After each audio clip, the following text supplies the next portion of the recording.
How to cancel AI Sonic subscription. If you have been using the AI Sonic application and wondering on how to cancel the subscription that you have did on it, don't worry.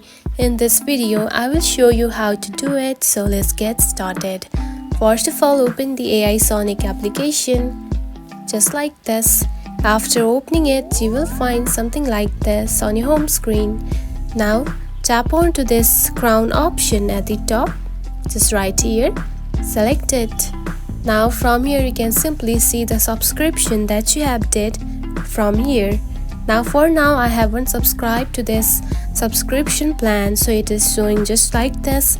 And if you have subscribed to it, you will see your subscription just right here, and simply tap on to cancel onto that subscription plan. And by doing that, you can simply remove it and cancel it.